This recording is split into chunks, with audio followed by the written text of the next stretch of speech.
ഇറ്റേഴ്സ് അവറിലേക്ക് സ്വാഗതം. പ്രധാന വാർത്തകൾ. Flexi, Life Easy, Electronics and Home Appliances. ബാർഗോഴയിൽ വിയോജിപ്പ് പരസ്യമാക്കി VM സുധീരൻ. മാണിയുടെ കാര്യത്തിൽ മുഖ്യമന്ത്രിയുടെ നിലപാടായിരിക്കില്ല KPCCയുടേത്. പാർട്ടിയെ സംബന്ധിച്ചിടത്തോളം ഇത്തരം വിഷയങ്ങൾ വളരെ എല്ലാ വശങ്ങളും പരിശോധിച്ച് എന്തൊക്കെ കാര്യങ്ങൾ ചെയ്യണമോ അതൊക്കെ തെരഞ്ഞെടുപ്പിന് ശേഷം പാർട്ടി ചർച്ച ചെയ്യും. ബി ഭദ്രയുടെ വിമർശനത്തിന് പിന്നാലെ കൊച്ചി കോൺഗ്രസിൽ പൊട്ടിത്തെറി. വിമർശനം വാരിയെറിഞ്ഞ നേതാക്കൾ. രണ്ടാം ഘട്ട തദ്ദേശ തെരഞ്ഞെടുപ്പിന്റെ വോട്ടെടുപ്പ് നാളെ. ഷാരൂഖ് ഖാനെതിരെ വിദ്വേഷ പരാമർശങ്ങളുമായി BJP നേതാക്കൾ. Pak ഭീകരനോട് ഷാരൂഖിനെ ഉപമിച്ച് BJP MP Yogi Adityanath. പ്രധാനമന്ത്രി മാപ്പ് പറയണമെന്ന് കോൺഗ്രസ്. വ്യക്തിപരമായ അഭിപ്രായങ്ങളെന്ന് BJP.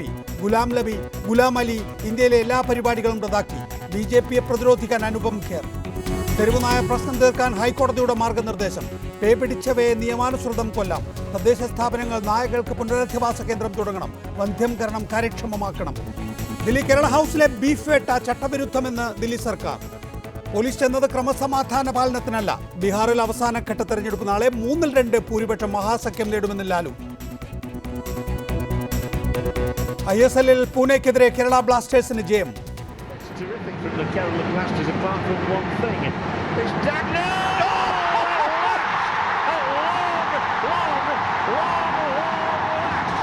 Chris Dagner grabs it into the ring.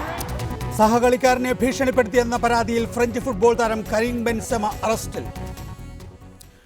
വിശദമായി. ബാർഗോഴ കേസിൽ ആരോപണ വിധേയനായ കെ മാണിയുടെ കാര്യത്തിൽ മുഖ്യമന്ത്രിയുടെ നയമായിരിക്കില്ല KPCCക്ക് എന്ന സൂചന നൽകി VM സുധീരൻ രംഗത്ത്.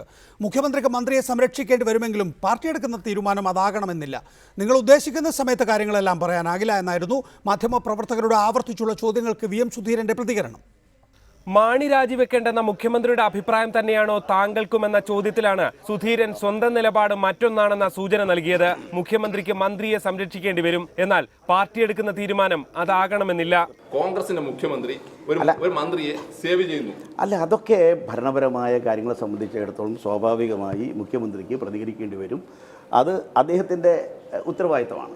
പക്ഷെ അതേ സമയത്ത് പാർട്ടിയെ സംബന്ധിച്ചിടത്തോളം ഇത്തരം വിഷയങ്ങൾ വളരെ എല്ലാ വശങ്ങളും പരിശോധിച്ച് എന്തൊക്കെ കാര്യങ്ങൾ ചെയ്യണമോ അതൊക്കെ തെരഞ്ഞെടുപ്പിന് ശേഷം പാർട്ടി ചർച്ച ചെയ്യും. തെരഞ്ഞെടുപ്പായതിനാൽ ഇപ്പോൾ എല്ലാം തുറന്നു പറയാനാകില്ലെന്ന സാഹചര്യങ്ങളുടെ സമ്മർദ്ദവും സുധീരൻ വാക്കുകളിലൂടെ പ്രകടമാക്കി. താൻ ഇപ്പോൾ പറഞ്ഞതിൽ തന്നെ കാര്യങ്ങൾ വ്യക്തമാണ്. ഞാൻ പറഞ്ഞത് വളരെ വ്യക്തമാണ്. ഞാൻ പറഞ്ഞത് നിങ്ങൾ പറയുന്നത് നിങ്ങൾ ഉദ്ദേശിക്കുന്ന സമയത്ത് തന്നെ ഞാൻ പറഞ്ഞോളുന്നില്ല. KPCC പ്രസിഡന്റ് എന്ന പരിമിതിയും സുധീരൻ എടുത്തുകാട്ടി. കേരള പ്രദേശ് കോൺഗ്രസ് കമ്മിറ്റിയുടെ പ്രസിഡന്റ് എന്നുള്ള രീതിയിൽ ഏതൊരു കാര്യം തീരുമാനിക്കുമ്പോഴും അതിൻ്റെ പാർട്ടി സംവിധാനത്തിൽ ചർച്ച ചെയ്ത് ഒരഭിപ്രായം രൂപീകരിക്കേണ്ടി വരും. അതേ എനിക്ക് പറയാൻ പറ്റുള്ളൂ. എന്തുകൊണ്ടാണ് ഇക്കാര്യത്തിൽ ഒളിച്ചുകളി എന്ന് ചോദിച്ചതോടെ എല്ലാം ഭംഗിയാകുമെന്ന് മറുപടി. അതിന് പാർട്ടിയെയും മുന്നണിയെയും കൂടുതൽ ശക്തിപ്പെടുത്തുന്നതിന് എന്തൊക്കെ വേണമോ അതൊക്കെ ചെയ്യും. നിങ്ങൾ കാത്തിരുന്ന് കാണുക, എല്ലാം ഭംഗിയാവും. തെരഞ്ഞെടുപ്പിന് ശേഷം 11-12 തീയതികളിൽ ചേരുന്ന KPCC നിർവാഹക സമിതി യോഗത്തിൽ മാണിയുടെ രാജിക്കാര്യം ചർച്ച ചെയ്യും. തുടർന്നാകും ഇക്കാര്യത്തിൽ പാർട്ടി ഔദ്യോഗിക നിലപാട് തുറന്നു പറയുക. G. ശ്രീജിത്ത്, റിപ്പോർട്ടർ, തിരുവനന്തപുരം. തദ്ദേശ തെരഞ്ഞെടുപ്പിന്റെ തലേന്ന് UDF ക്യാമ്പിനെ അങ്കലാപ്പിലാക്കി കൊച്ചി കോൺഗ്രസിൽ പൊട്ടിത്തെറി. അവസാന മണിക്കൂറിൽ പാർട്ടിയെ തള്ളിപ്പറഞ്ഞ മുൻ ഡെപ്യൂട്ടി മേയർ ബി ഭദ്രയ്ക്കെതിരെ കോൺഗ്രസ് നേതാക്കൾ രംഗത്ത് വന്നു. പാർട്ടിയിലൂടെ മുഴുവൻ സൗഭാഗ്യങ്ങളും അനുഭവിച്ച ശേഷം വ്യക്തിത്വമില്ലാത്ത നടപടിയാണ് ഭദ്ര ചെയ്തതെന്ന് മുൻ മേയർ ടോണി ചെമ്മണി പറഞ്ഞു. നമ്മുടെ ഒരു ഇൻറ്റഗ്രിറ്റി അത് നമ്മൾ തന്നെ ചെയ്യേണ്ടതാണ്. നമ്മൾ തന്നെ പ്രൂവ് ചെയ്യേണ്ടതാണ്. ഇൻറ്റഗ്രിറ്റി പാർട്ടി കൂറല്ല. ഇപ്പോൾ ഒന്നും ആകാൻ പറ്റാത്തവർ ഇപ്പോഴും ഈ പാർട്ടി പ്രവർത്തിക്കുന്നില്ലേ? ജീവിതത്തിലൊരു പഞ്ചായത്ത് മെമ്പർ പോലും ആകാൻ പറ്റാഞ്ഞിട്ടും ഈ പാർട്ടിയിൽ ഇപ്പോഴും പ്രവർത്തിക്കുന്നവരില്ലേ? അപ്പോഴാണ് ഒരു പ്രവർത്തന പാരമ്പര്യവും ഇല്ലാതെ സൗഭാഗ്യം ലഭിക്കുന്നവർ നൈമിഷികമായി ഇത്തരം അഭിപ്രായം വരുമ്പോൾ തന്നെ താനാക്കിയ ഒരു പ്രസ്ഥാനത്തോട് അങ്ങനെ ചെയ്യാവോ എന്നൊരു ആത്മപരിശോധന അവരെല്ലാം നടത്തണം. ടോണി ചെമ്മണിക്ക് അതേ നാണയത്തിലാണ് ഭദ്ര തിരിച്ചടിച്ചത്. ഇന്റഗ്രിറ്റി ആർക്കാ ഇല്ലാത്തതെന്ന് ജനത്തിനറിയാൻ നന്നായിട്ട്. ഞാൻ പറയേണ്ട കാര്യമില്ല. പിന്നെ പാർട്ടിയോടുള്ള കൂറെന്ന് പറഞ്ഞത് ടോണി ചമ്മണി എന്നെ പഠിപ്പിക്കില്ല. പരാജയം എന്താണെന്ന് എനിക്ക് മനസ്സിലായില്ല. കാരണം സത്യസന്ധതയും കറപ്ഷൻ ഇല്ലായ്മയാണോ ഇനി എൻ്റെ പരാജയം എന്ന് എനിക്കറിയില്ല കേട്ടോ. റിലയൻസിന്റെ കേബിൾ സ്ഥാപിക്കുന്നതുമായി ബന്ധപ്പെട്ട് കോർപ്പറേഷൻ ഒപ്പിട്ട കരാർ ധനകാര്യ കമ്മിറ്റി പുനഃപരിശോധിച്ചതായും ഭദ്ര വെളിപ്പെടുത്തി. മറ്റു നഗരസഭകളെ അപേക്ഷിച്ച് കുറഞ്ഞ തുകയ്ക്കാണ് കരാർ ഒപ്പിട്ടിരുന്നത്. അതേസമയം വെളിപ്പെടുത്തലുകളെ തുടർന്ന് ഭദ്രയ്ക്കെതിരെ മുതിർന്ന കോൺഗ്രസ് നേതാക്കളും രംഗത്തെത്തി. അർഹത നോക്കാതെ ഡെപ്യൂട്ടി മേയർ സ്ഥാനം നൽകിയ പാർട്ടിയോട് ഭദ്ര നന്ദികേട് കാട്ടുകയാണെന്ന് KPCC സെക്രട്ടറി N വേണുഗോപാൽ പറഞ്ഞു. തെരഞ്ഞെടുപ്പിന് തൊട്ടുമുമ്പുള്ള ഭദ്രയുടെ ആരോപണങ്ങൾക്ക് പിന്നിൽ പ്രത്യേക അജണ്ടയുണ്ടെന്നായിരുന്നു KPCC വൈസ് പ്രസിഡന്റ് ലാലി വിൻസെന്റിന്റെ പ്രതികരണം. ഭദ്രയുടേത് നന്ദികേടെന്നായിരുന്നു DCC പ്രസിഡന്റ് VJ പൗലോസിന്റെയും പ്രതികരണം. ഇത്രയും വലിയൊരു അവസരം കോൺഗ്രസ് പാർട്ടിയിൽ നിന്ന് കൊടുത്തിട്ട് പാർട്ടിയെ നിന്ദിക്കുന്ന ഒരു നിലപാടെടുക്കുന്നത് ഒരിക്കലും ഭൂഷണമല്ല. അവർ ആ വഹിച്ചിട്ടുള്ള സ്ഥാനത്തോട് കാണിക്കുന്ന ഒരു നീതിയല്ല. ഭദ്ര പറയുന്ന തരത്തിലുള്ള അഭിപ്രായ വ്യത്യാസങ്ങൾ കൗൺസിലിൽ ഉണ്ടായിരുന്നില്ലെന്ന് മുൻ കൗൺസിലറും മേയർ സ്ഥാനത്തേക്ക് പരിഗണിക്കുന്ന സ്ഥാനാർത്ഥിയുമായ സൗമിനി ജെയിനും പറഞ്ഞു. കോർപ്പറേഷനകത്ത് ഞങ്ങൾ എല്ലാവരും ഒരുപോലെ നിന്നിട്ടാണ് വർക്കുകളാണെങ്കിലും മറ്റെന്ത് കാര്യങ്ങളാണെങ്കിലും ഒറ്റക്കെട്ടായി നിന്ന് ഐക്യകണ്ഠേന തന്നെയാണ് പാസ്സാക്കാറുള്ളത്. കൗൺസിലിൽ വിഷയങ്ങൾ വരുമ്പോൾ അതിനകത്ത് വിയോജിപ്പുള്ളവർ അവിടെ രേഖപ്പെടുത്താറുണ്ട്. അല്ലാതെ പ്രത്യേകിച്ച് പ്രശ്നങ്ങളൊന്നും എൻ്റെ അറിവിലില്ല. റിബൽ ശല്യമടക്കമുള്ള പ്രശ്നങ്ങൾ കൊണ്ട് വലയുന്ന കോർപ്പറേഷനിൽ അപ്രതീക്ഷിത പ്രതിസന്ധിയാണ് മുൻ ഡെപ്യൂട്ടി മേയറുടെ ആരോപണങ്ങൾ UDFന് സൃഷ്ടിച്ചിരിക്കുന്നത്. റിപ്പോർട്ടർ, കൊച്ചി. വിഷയത്തിൽ നമ്മോടൊപ്പം CPM സംസ്ഥാന സെക്രട്ടറി അംഗം MV Govindan master, KPCC vice president Lali Vincent, Kochi mayor Tony Chammani, N Radhakrishnan BJP സംസ്ഥാന general secretary, P Rajeev BJP Ernakulam ജില്ലാ സെക്രട്ടറി, ഒപ്പം തന്നെ B Bhadra, Kochi deputy mayor. ആദ്യം ശ്രീമതി ഭദ്ര എന്താണ് പറയാൻ ഉദ്ദേശിക്കുന്നത്? കൊച്ചി നഗരസഭ അഴിമതി നിറഞ്ഞതാണ്, കോൺഗ്രസിലെ ഗ്രൂപ്പ് വഴക്ക് മൂലമാണ് തനിക്ക് വീണ്ടും നഗരസഭയിൽ മത്സരിക്കാൻ കഴിയാതിരുന്നത് തുടങ്ങിയവയാണോ? അല്ല, അത് ഇന്നലത്തെ പ്രസ് കോൺഫറൻസ് ഞാൻ വിളിച്ചു വരുത്തിയ പ്രസ് കോൺഫറൻസ് ഒന്നുമല്ല. അത് എനിക്ക് 3 മാസം മുമ്പേ, എനിക്കറിയാം എൻ്റെ ടേം ഓവർ ആവണതിന് മുമ്പ് 3 മാസം മുമ്പ് ഞാൻ മറ്റുള്ള ഉദ്യോഗാർത്ഥികളെ പോലെ തന്നെ ഇന്റർവ്യൂ, അതായത് ജോലിക്ക് അപ്ലൈ ചെയ്തിരുന്നു, ഇന്റർവ്യൂ അറ്റൻഡ് ചെയ്തിരുന്നു, അതിൻ്റെ ടെസ്റ്റ് നടത്തി. അങ്ങനെ ടൈ കേരള എന്ന ഓർഗനൈസേഷനിൽ എനിക്ക് ഡയറക്ടർ പോസ്റ്റ് കിട്ടി.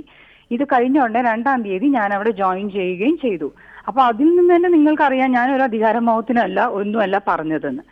ഇന്നലെ പോയത് അവിടെ ടൈക്കോൺ നടക്കുകയാണ്, ലേ മെറിഡിയൻ 6th 7th എന്നുള്ളത്. അതും എന്നെ ഇൻട്രൊഡ്യൂസ് ചെയ്യാനുമായിട്ടുള്ള ഒരു പ്രസ് കോൺഫറൻസ് ആണ് അവിടെ ഇന്നലെ നടന്നത്. ആ സമയത്ത് അത് കഴിഞ്ഞ ഉടനെ മീഡിയ അറിയാമല്ലോ, അവരെ എണീക്കാൻ സമ്മതിക്കില്ല. അവിടെ ഇരുത്തി നാളെ ചോദിച്ചു. അവർ കുത്തി അത് 3-4 പ്രാവശ്യം ഒക്കെ കുത്തി ചോദിച്ചപ്പോഴാണ് ഞാൻ 2 വാക്ക് അത് പറഞ്ഞത്. ഞാൻ എൻ്റെ പാർട്ടിയോടുള്ള ഒരു കൂറും ഒരു സ്നേഹവും കുറഞ്ഞിട്ടല്ല ഞാൻ പറഞ്ഞിരിക്കുന്നത്. ഞാൻ എല്ലായിടത്തും പറഞ്ഞിട്ടുള്ളത് എന്നെ പോലെ ഒരു സൗഭാഗ്യവതി ഇല്ല എന്നാണ് ഞാൻ പറഞ്ഞിട്ടുള്ളത്. ഒരു അധ്യാപക വൃത്തിയിൽ അതിൽ സന്തോഷമില്ല എന്നല്ല, സാറ്റിസ്ഫാക്ഷനിൽ ആ പ്രൊഫഷനിൽ നിന്ന് കൈപിടിച്ച് എന്നെ എന്താ പറയാ, ഫസ്റ്റ് ടൈം കൗൺസിലറായി. അതും കഴിഞ്ഞ് മഹാഭാഗ്യം, ദൈവനിയോഗം എന്ന് പറയുന്നത് പോലെയാണ് ഞാൻ ഡെപ്യൂട്ടി മേയറായത്. അത് 5 വർഷവും ഞാൻ സത്യസന്ധമായ ആത്മാർത്ഥമായി. ഇവിടെ ശ്രീമതി ഭദ്ര, താങ്കൾ കഴിഞ്ഞ ദിവസം വാർത്താ സമ്മേളനത്തിൽ സീറ്റ് കിട്ടാത്തതിൻ്റെ നിരാശ പ്രകടിപ്പിച്ചിട്ടുണ്ട്. അത് ഞാൻ എങ്ങനെയാണെന്ന് പറയാം. ലാലി വിൻസെന്റിൻ്റെ പേരും പത്മജ വേണുഗോപാലിൻ്റെ പേരും ഉയർന്നു വന്നിരുന്നു. അവർ ഡിസേർവിംഗ് ആണ്. അപ്പോൾ സ്വാഭാവികമായും ഞാൻ അവർക്കൊപ്പം മേയർ സ്ഥാനം ആഗ്രഹിക്കുന്നില്ല, അത് പ്രകടിപ്പിച്ചുമില്ല. പിന്നീട് പത്മജയും ലാലി വിൻസെൻറ്റും ഇല്ല എന്ന് വന്നപ്പോൾ ആരും എനിക്ക് സീറ്റ് ഓഫർ ചെയ്തില്ല എന്ന് പറയുമ്പോൾ സീറ്റ് ഓഫർ ചെയ്യാത്തതിൻ്റെ ഒരു നിരാശ ഭദ്രയുടെ വാക്കുകളിലുണ്ട്. ഇല്ല, അത് നിങ്ങൾ നികേഷ് ഒന്നും കൂടി ശ്രദ്ധിക്കണം. ഞാൻ ക്ലിപ്പിംഗ് എടുത്ത് ഒന്നും കൂടി നോക്കൂ. ഞാൻ പറഞ്ഞത് ലാലി ചേച്ചിയും പത്മ ചേച്ചിയും എന്ന് പറഞ്ഞാൽ അവരാണ് ഏറ്റവും, അവർ കവിഞ്ഞിട്ട് അപ്പുറത്തേക്ക് അങ്ങോട്ട് ആരുമില്ല. അവർ രണ്ടുപേരും. അപ്പോൾ വളരെ സന്തോഷം. അത് കഴിഞ്ഞപ്പോൾ എന്നോട് എനിക്ക് തോന്നുന്നു അമൃത TVയിലെ എന്താ കുട്ടിയുടെ പേര് കിട്ടത് ചോദിച്ചത് എന്നോട്. അത് കഴിഞ്ഞപ്പോൾ ആരും ചോദിച്ചില്ല. ഞാൻ പറഞ്ഞില്ല. അത് കഴിഞ്ഞപ്പോൾ എന്നെ ആരും അപ്രോച്ച് ചെയ്തിട്ടില്ല എന്നുള്ളതിൻ്റെ അർത്ഥം ഞാൻ മേയർ സ്ഥാനം ആഗ്രഹിക്കുന്നു എന്നുള്ളതല്ല. അതൊന്നും കൂടി എടുത്ത് നികേഷ് ഒന്ന് കാണുന്നത് നന്നായിരിക്കും. തുടരുക. ശ്രീ ടോണി ചമ്മണി, എന്തിനാണ് ഇൻ്റഗ്രിറ്റിയൊക്കെ ചോദ്യം ചെയ്യുന്നത്? നിങ്ങൾ ഒരുമിച്ച് പ്രവർത്തിച്ചവരല്ലേ? ഇനി ഇൻ്റഗ്രിറ്റി ചോദ്യം ചെയ്യുന്നൊരു സാഹചര്യമുണ്ട് എങ്കിൽ തന്നെ അത് ഭദ്ര സൃഷ്ടിച്ചതല്ലല്ലോ. എന്തായാലും റിലയൻസ് അഴിമതി അടക്കമുള്ള വിഷയങ്ങളിൽ വിലങ്ങതടിയായി നിന്നു ഭദ്ര എന്നുള്ളതാണ്. അവസരം കിട്ടുമ്പോൾ ഭദ്രയെ ആക്രമിക്കാനുള്ള കാരണം, അവസരം കിട്ടിയപ്പോൾ ഭദ്രയ്ക്ക് സീറ്റ് നിഷേധിക്കാനുള്ള കാരണം. ശ്രീ നികേഷ്, ഇന്ന് കേരളത്തിലെ ലോക്കൽ ബോഡി ഇലക്ഷനുമായി ബന്ധപ്പെട്ട് അവസാനഘട്ട പ്രചരണവുമായി ബന്ധപ്പെട്ടൊരു ചർച്ചയ്ക്കാണ് എന്നെ റിപ്പോർട്ടർ ചാനലിൽ നിന്ന് അറിയിച്ചത്. ഞാൻ അത് പ്രകാരമാണ് ചർച്ചയിൽ പങ്കെടുക്കാനാണ് വന്നത്. ഇങ്ങനെ ഒരു വിഷയമാണെങ്കിൽ ഞാനത് പങ്കെടുക്കില്ലായിരുന്നു. കാരണം ഇതുമായി ബന്ധപ്പെട്ട എൻ്റെ ഒരു കമൻറ്റ് ഞാൻ ഓൾറെഡി പറഞ്ഞു കഴിഞ്ഞിട്ടുണ്ട്. ഇനി ഇതൊരു ചർച്ചാ വിഷയമാക്കാൻ എനിക്ക് താല്പര്യമില്ല. അതുകൊണ്ട് നിങ്ങളുടെ ഇന്നത്തെ ചർച്ച ഇതാണെങ്കിൽ ദയവേത് എനിക്കൊന്ന് പോകാൻ അനുവദിക്കണം. കാരണം എനിക്ക് അവസാനവട്ട ബൂത്ത് കമ്മിറ്റികളിലും ചിലത് പങ്കെടുക്കാനുണ്ട്. അപ്പോൾ എനിക്ക് ഓൾറെഡി ഞാനൊരു കമൻറ്റ് പറഞ്ഞു കഴിഞ്ഞ കാര്യമാണ്. പൊതുവായി നിങ്ങൾ കേരളത്തിലെ രാഷ്ട്രീയ, എനിക്കറിയില്ല ടോണി ചമ്മണിയോട് എന്താണ് താങ്കളെ ഈ ചർച്ചയിൽ വിളിക്കുമ്പോൾ പറഞ്ഞത് എന്ന്. പക്ഷേ ശ്രീമതി ലാലി വിൻസെന്റ്, ഞാനാണ് ലാലി വിൻസെന്റിനോട് പറഞ്ഞത് ഈ വിഷയം ചർച്ചയാകും എന്ന് പറഞ്ഞതുകൊണ്ട് ഞാൻ ലാലി വിൻസെന്റിനോട് ആ ചോദ്യം ആവർത്തിക്കുകയാണ്. അഴിമതിയിലേക്ക് കൂട്ടുനിൽക്കാത്തതാണോ ഭദ്ര ചെയ്ത തെറ്റ്? അതുകൊണ്ടാണോ ഒരവസരം കിട്ടിയപ്പോൾ ഭദ്രയെ വെട്ടിയത്? അത് ഭദ്ര തന്നെയാണ് അതിന് ഉത്തരം പറയേണ്ടത്. കാരണം അങ്ങനെ കൊച്ചിൻ കോർപ്പറേഷനിൽ ഒരു അഴിമതി ഉണ്ടായതായിട്ട് ഇന്ന് വരെ ആരും പറഞ്ഞു കേട്ടിട്ടില്ല. കഴിഞ്ഞ 5 വർഷക്കാലത്തെ ഭരണത്തെക്കുറിച്ച് ഏതെങ്കിലും കൗൺസിലർമാരോ ഉദ്യോഗസ്ഥന്മാരോ പൊതുജനങ്ങളോ ഇങ്ങനെ ഒരു പരാതി പറഞ്ഞ് കേട്ടിട്ടില്ല. അങ്ങനെ ഒരു ഭാവം ഡെപ്യൂട്ടി മേയറായിരുന്ന ശ്രീമതി ഭദ്രയുടെ ഭാഗത്തു നിന്നുണ്ടായിട്ടുണ്ടെങ്കിൽ അവർ തന്നെയാണ് അതിന് കൃത്യമായി ഉത്തരം പറയേണ്ടത്. പക്ഷേ അവർ മാധ്യമങ്ങളോട് ഉത്തരം പറയും മുമ്പേ പാർട്ടി വേദികളിൽ ഇത് അവതരിപ്പിക്കാമായിരുന്നു. അങ്ങനെ എന്തെങ്കിലും പ്രശ്നങ്ങൾ ഉണ്ടെങ്കിൽ ഇപ്പോൾ ഈ തിരഞ്ഞെടുപ്പിന് കുറച്ച് മണിക്കൂറുകൾ മാത്രമുള്ളപ്പോൾ ഇതുപോലെ ഒരു വിവാദമുണ്ടാക്കുന്നതിന് ശ്രമിച്ചതിൻ്റെ പിന്നിൽ അവരുടെ ഉദ്ദേശശുദ്ധി എന്താണ് എന്ന് വിശദീകരിച്ചാൽ കൊള്ളാം. തുടരുക. ശ്രീമതി ഭദ്ര, നിങ്ങൾ മറുപക്ഷത്തേക്ക് കൂറുമാറിയത് ആകാം എന്ന സൂചനയാണ് ശ്രീമതി ലാലി വിൻസെന്റ് നൽകുന്നത്. ലാലി ചേച്ചി അങ്ങനെ പറഞ്ഞത് എനിക്ക് അത്ഭുതമേ ഉള്ളൂ. കാരണം ലാലി ചേച്ചിക്ക് അറിയാം ഞാൻ വരുന്നത് ഒരു കോൺഗ്രസ് കുടുംബത്തിൽ നിന്ന് തന്നെയാണ്. ലാലി ചേച്ചിയുടെ പോലെ അത്രയുള്ള പ്രവർത്തന പരിചയമൊന്നും എനിക്കില്ല എന്നുള്ളത് സത്യം തന്നെ. പക്ഷേ എനിക്ക് കൂറുമാറേണ്ട ആവശ്യമൊന്നുമില്ല. പിന്നെ അഴിമതി എന്ന് പറഞ്ഞാൽ അങ്ങനെ ഞാൻ അതൊന്നും ആരോപിച്ചിട്ടില്ല. അത് തന്നെ തെറ്റാണ് നിങ്ങൾ പറയുന്നത്.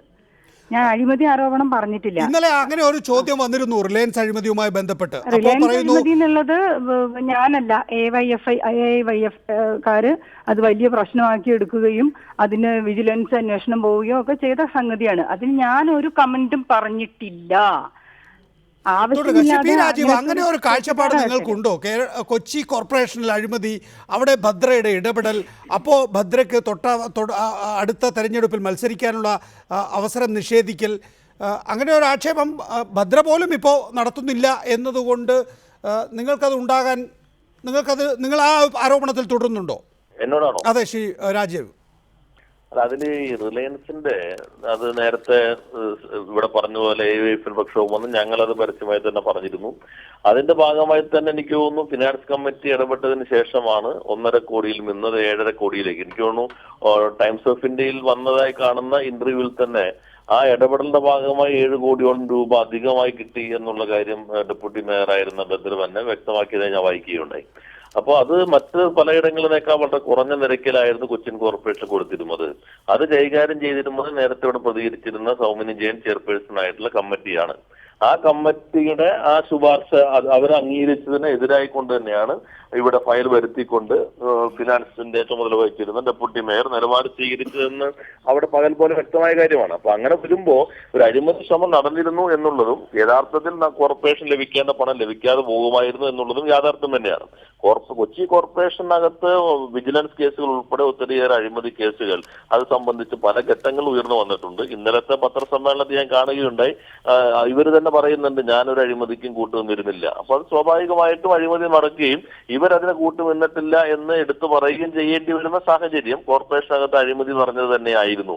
എന്നാൽ അവർ ഉന്നയിക്കപ്പെട്ട പ്രശ്നങ്ങൾക്ക് മറുപടി പറയാതെ അവർ വ്യക്തിപരമായിട്ട് ആക്രമിക്കുന്ന രീതിയാണ് മേയർ ഉൾപ്പെടെയുള്ള ആളുകൾ സ്വീകരിച്ചിരുന്നത്. ഉന്നയിക്കപ്പെട്ട പ്രശ്നങ്ങൾ പ്രത്യക്ഷമാകാം പരോക്ഷമാകാം, പക്ഷെ ആ പ്രശ്നങ്ങൾക്കാണ് യഥാർത്ഥത്തിൽ അഡ്രസ് ചെയ്യേണ്ടിയിരുന്നതെന്ന് എനിക്ക് തോന്നുന്നു. ശ്രീമതി ലാലി വിൻസെന്റ്, ആ വിഷയത്തിൽ നിങ്ങൾ ആ നിലയിൽ അഡ്രസ്സ് ചെയ്യുന്നുണ്ടോ? എന്തുകൊണ്ട് ഭദ്ര പറഞ്ഞ കാര്യങ്ങൾ തെരഞ്ഞെടുപ്പിന് തൊട്ട് മുൻപേ ഉള്ള ദിവസങ്ങളിൽ നിങ്ങൾക്ക് മറുപടി പറയാൻ കഴിയുന്നില്ല? എത്ര നിഷേധിച്ചാലും ഭദ്ര ഇന്നലെ പറഞ്ഞ കാര്യങ്ങൾ ഇതാണ്: സ്റ്റിയറിംഗ് കമ്മിറ്റിയിലേക്ക് സ്റ്റിയറിംഗ് കമ്മിറ്റിയെ കൗൺസിലിലേക്ക് വെക്കണമെന്ന് ആവശ്യപ്പെട്ടു. വന്നപ്പോൾ ധനകാര്യത്തിൽ വന്നിട്ടില്ല എന്ന് പറഞ്ഞു. അപ്പോഴേക്കും മറ്റുള്ള സിറ്റികൾ, തൃശ്ശൂർ അടക്കമുള്ള സിറ്റികളിൽ അവിടെ എന്താണ് ചെയ്തിരിക്കുന്നത് എന്ന് നോക്കണമെന്ന് പറയുന്നു. അങ്ങനെ അവിടെ എന്തൊക്കെയാണ് ചോദിച്ചതിന് ശേഷം അത് ഫിനാൻസ് കമ്മിറ്റി സ്റ്റഡി ചെയ്ത് അങ്ങനെ പ്രതിപക്ഷവും ഭരണപക്ഷവും ഒന്നിച്ചെടുത്ത തീരുമാനം എന്ന നിലയിലാണ് ഇപ്പോൾ രാജീവ് പറഞ്ഞ 1.5 കോടി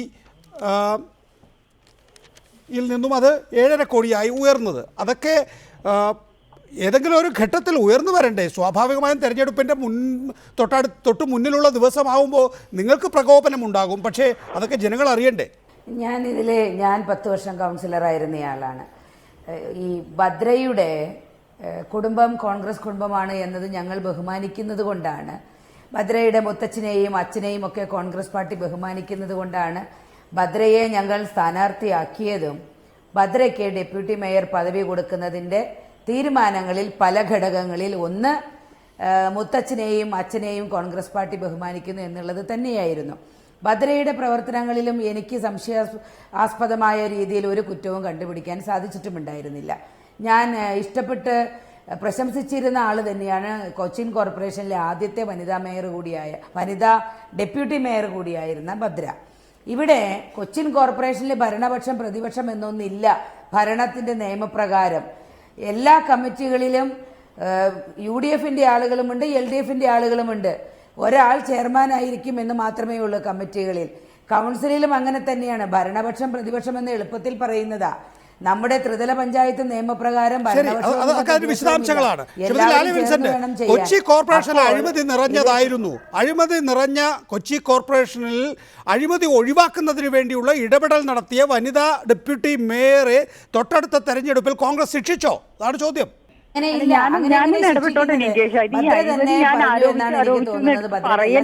ഞാൻ കേട്ടിട്ടില്ല. ഞാൻ ഭദ്രയിലേക്ക് ആൻസർ ചെയ്യുന്നുണ്ട്. അഴിമതി ആരോപിച്ചു എന്ന് ഭദ്ര പറയുന്നില്ല. മാത്രമല്ല ഇലക്ഷന് സീറ്റ് വേണമെന്ന് ഭദ്ര ആവശ്യപ്പെട്ടിട്ടില്ല എന്നാണ് ഭദ്ര പറയുന്നത് കേട്ടത്. അതുകൊണ്ട് ഭദ്രയെ അവഗണിച്ചു എന്നൊന്നും പറയാൻ കഴിയില്ല. ഭദ്ര നല്ല ഭംഗിയായി സേവനം ചെയ്ത ഡെപ്യൂട്ടി മേയറാണ്. നാളെയും കോൺഗ്രസ് പാർട്ടിക്ക് മുതൽക്കൂട്ടാവേണ്ട ആളാണ്. അതുകൊണ്ട് അങ്ങനെയൊക്കെ നമ്മൾ ശിക്ഷിച്ചു എന്ന് പറയാവോ? ലക്ഷക്കണക്കിന് കോൺഗ്രസ് പ്രവർത്തകർ 30 വർഷവും 40 വർഷവും കോൺഗ്രസ് പാർട്ടിക്ക് വേണ്ടി യാതൊരു പാർലമെന്ററി മോഹങ്ങളും ഇല്ലാതെ പ്രവർത്തിക്കുന്ന ആ കോൺഗ്രസ് പ്രവർത്തകരുടെ അവരുടെ ത്യാഗവും അവരുടെ കഷ്ടപ്പാടും ഒക്കെ ഓർക്കണ്ടേ? തീർച്ചയായിട്ടും. ശ്രീമതി ഭദ്ര, അതിന് മറുപടി അഴിമതിയുടെ വിഷയത്തിൽ എന്തോ പറഞ്ഞു തുടങ്ങിയിരുന്നു. പറഞ്ഞോളൂ, അതിന്റെ പൂർത്തിയാക്കിക്കോളൂ. കൂറ് കാണിക്കുക എന്നുള്ളതല്ലേ ശരി? അല്ല, ഞാൻ പറഞ്ഞത് നികേഷ് വീണ്ടും ഇങ്ങനെ അഴിമതി അതിനെപ്പറ്റി ഞാൻ നേരത്തെ വ്യക്തമാക്കിയല്ലോ. അത് ഇന്നലത്തെ വാർത്താ സമ്മേളനത്തിൽ ഭദ്ര പറഞ്ഞത് റിലയൻസ് അഴിമതി സംബന്ധിച്ച ചോദ്യം ഉയർന്നപ്പോൾ ഞാൻ മാത്രമല്ല TJ വിനോദ് അടക്കമുള്ളവർ അന്ന് സ്റ്റിയറിംഗ് കമ്മിറ്റിയിൽ ഉണ്ടായിരുന്നു, കൗൺസിലിൽ വെക്കണമെന്ന് പറഞ്ഞപ്പോൾ അത് കൗൺസിലിലേക്ക് വരികയും ആ പ്രോസസ്സിൽ ധനകാര്യത്തിൽ വന്നിട്ടില്ല എന്ന അഭിപ്രായം അവിടെ ഉണ്ടാവുകയും മറ്റുള്ള സിറ്റികൾ എന്ത് ചെയ്തു എന്ന് നോക്കി തൃശ്ശൂർ അടക്കമുള്ള സിറ്റികളിലെ കാര്യങ്ങൾ പരിശോധിക്കുകയും ചെയ്തപ്പോഴാണ് അവിടെ അപാകത കണ്ടത്. അല്ലെ? അപാകത കണ്ടു എന്ന് എനിക്ക് പറയാൻ പറ്റില്ല. കാരണം എന്നെ കൗൺസിൽ തന്ന ജോലിയാണ്, ഫിനാൻസ് കമ്മിറ്റിക്ക് തന്ന ജോലിയാണ് കൗൺസിൽ അത് ഇത് പരിശോധിക്കാൻ പറഞ്ഞിട്ട്. ഒരുപക്ഷെ ഭദ്ര അത് ആ നിലയിൽ പരിശോധിച്ചില്ലായിരുന്നു എങ്കിൽ, ആ സ്റ്റിയറിംഗ് കമ്മിറ്റി ആ നിലയിൽ കാര്യങ്ങൾ പരിശോധിച്ചില്ലായിരുന്നുവെങ്കിൽ എന്താകുമായിരുന്നു സംഭവിക്കുന്നത്? That is a question, but അങ്ങനെ അഴിമതി അതൊരു ചോദ്യമാണ് എന്നാണ് നിങ്ങൾ ഇതൊക്കെ അറിയുന്നുണ്ടോ? നിങ്ങൾക്ക് അവിടെ ഒരു കൗൺസിലർ പോലും ഇല്ല എന്നുള്ളത് രണ്ടുപേരുണ്ടോ എന്നാ പറഞ്ഞു ബാക്കി. അല്ല, എനിക്ക് തോന്നുന്നു ഈ ചർച്ച വരുമ്പോൾ ഈ ഭദ്രയെ പ്രതിക്കൂട്ടിലാക്കാൻ വേണ്ടി ഇവരെന്തിനെ മത്സരിക്കുന്നു? ഞാനൊന്ന് പറഞ്ഞോട്ടെ. ഇപ്പോൾ ഈ തെരഞ്ഞെടുപ്പിൻ്റെ ആദ്യഘട്ടത്തിൽ തന്നെ ശ്രീമാൻ നമ്മുടെ ടോണി ചെമ്മണി ആദ്യത്തെ പ്രഖ്യാപനം 3.5 കൊല്ലം എനിക്ക് ഭരിക്കാൻ പറ്റിയില്ലായിരുന്നു, വിമതശല്യം കൊണ്ട് 3.5 കൊല്ലം ഭരിക്കാൻ പറ്റിയില്ലായിരുന്നു എന്ന് അദ്ദേഹം ആദ്യമേ തന്നെ പറഞ്ഞു. ഭദ്രയും ഇന്നലെ പറഞ്ഞത് വിമതശല്യം എന്നാണ്, വിമത പ്രശ്നം ഉണ്ടായിരുന്നു എന്നാണ് ഭദ്ര ഗ്രൂപ്പിസം. അപ്പൊ ഗ്രൂപ്പിസം കൊണ്ട് 3.5 കൊല്ലം കൊണ്ട് അത് 3.5 കൊല്ലം ഭരിക്കാൻ കഴിഞ്ഞില്ല എന്ന് ചെമ്മണി തന്നെ പറയുന്നു. രണ്ടാമത്തെ പ്രശ്നം ഈ എറണാകുളത്തുകാരെ സംബന്ധിച്ചിടത്തോളം കൊച്ചിക്കാരെ ഒറ്റ സെക്കൻഡ് അതിനൊന്ന് മാത്രം. ഗ്രൂപ്പ് കാരണം കോൺഗ്രസിൽ അല്ലെങ്കിൽ നഗരസഭ ഭരണം തന്നെ തടസ്സപ്പെട്ടു എന്നൊരു അഭിപ്രായം പറഞ്ഞു എന്ന് എൻ രാധാകൃഷ്ണൻ പറയുന്നു. എനിക്കറിയില്ല. അതിപ്പോ മേയർ ടോണി പറഞ്ഞിരുന്ന ഒരു സ്റ്റേറ്റ്മെന്റ് ഉണ്ടല്ലോ, 3.5 വർഷത്തോളം ഞങ്ങൾ ഇത്തിരി കഷ്ടപ്പെട്ടു എന്ന് അദ്ദേഹം തന്നെ പറഞ്ഞിട്ടുണ്ടായിരുന്നല്ലോ. അതായത് ഈ ഗ്രൂപ്പിന്റെ ഒരു പ്രശ്നങ്ങളൊക്കെ ഉണ്ടായിട്ട് അവസാനമായപ്പോൾ അത് സ്മൂത്തായിട്ട് പോയി. അങ്ങനെ എനിക്കൊരു ബഡ്ജറ്റ് അവതരിപ്പിക്കാനുള്ള ഒരു അവസരം പ്രശ്നം വന്നപ്പോൾ ഞാൻ നേരിട്ട് സുധീരൻ സാറിനെ വിളിക്കുകയും സാർ ഇടപെട്ടിട്ടാണ് ബഡ്ജറ്റ് സമാധാനപൂർവ്വമായിട്ട് പിറ്റേ ദിവസം നടത്താൻ സാധിച്ചതും.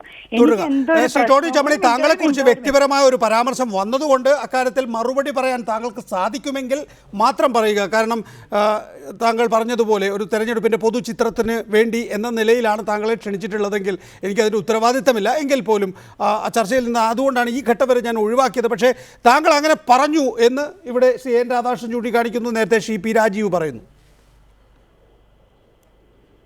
മറ്റൊരു ഘട്ടത്തിൽ ടൈംസ് ഓഫ് ഇന്ത്യയിൽ താങ്കൾ നൽകിയ അഭിമുഖത്തിൽ 15 സീറ്റ് പോകുമെന്നും പറഞ്ഞതായി റിപ്പോർട്ട് ചെയ്യപ്പെട്ടിട്ടുള്ള ഇന്റർവ്യൂ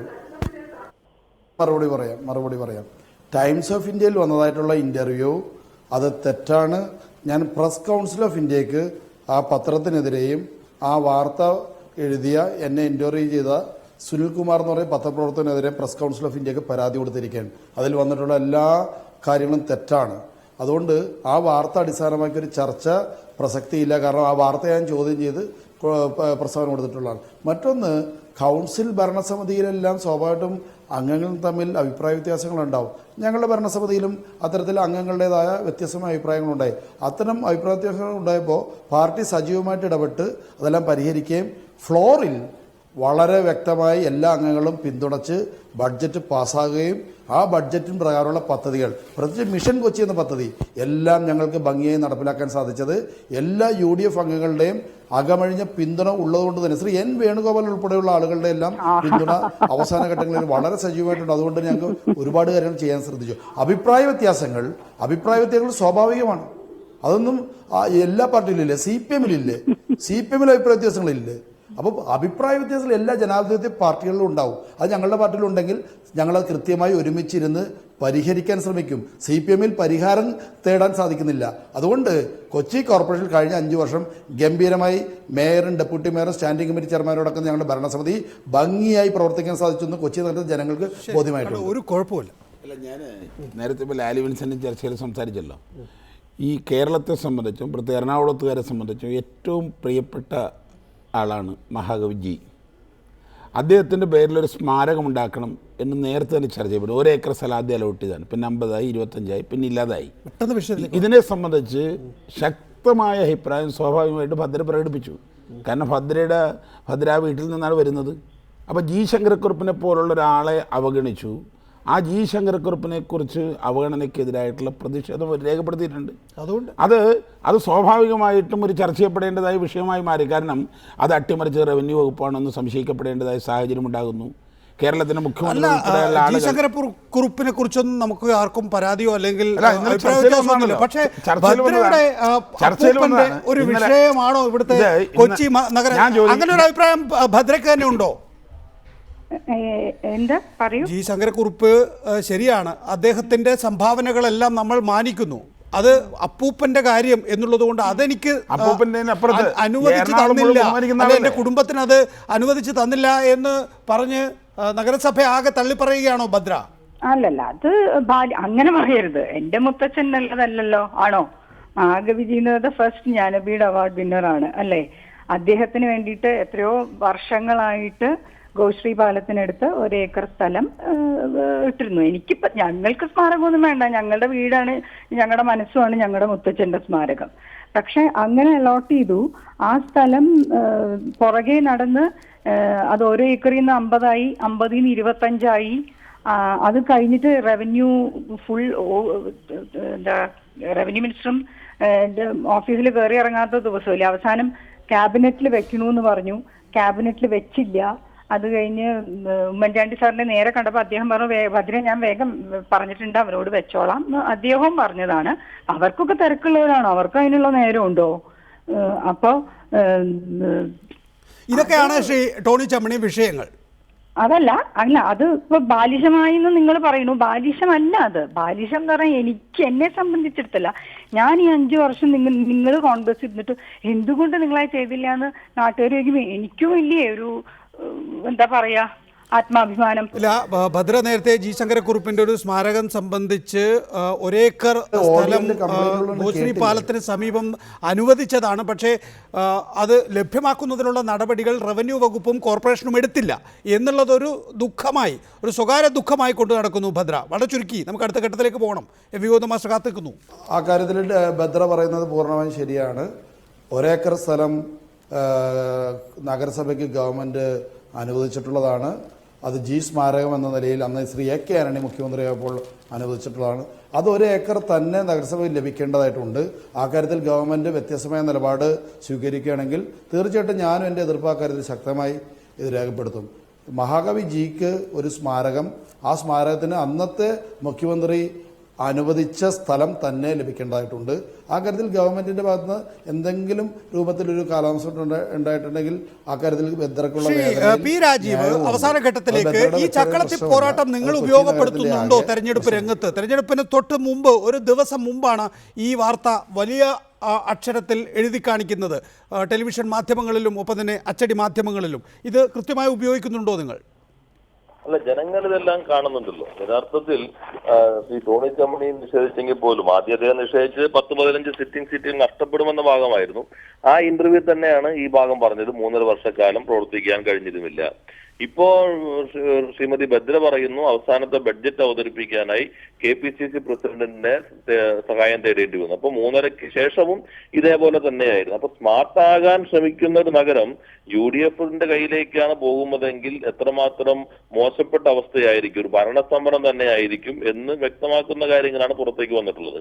അതുപോലെ തന്നെ ഒരു സ്ത്രീക്ക് പ്രതിപക്ഷത്തിൽ നിന്ന് എനിക്ക് ആദരവ് ലഭിച്ചു, എന്നാൽ അത്ര സഹകരണം ലഭിച്ചില്ല എന്ന് ഇപ്പോൾ നേരത്തെ ഇവിടെ പറഞ്ഞു പോലെ ആദ്യത്തെ ഡെപ്യൂട്ടി മേയർക്ക്, വനിതാ ഡെപ്യൂട്ടി മേയർക്ക് പറയേണ്ടി വന്നിരിക്കുന്നു.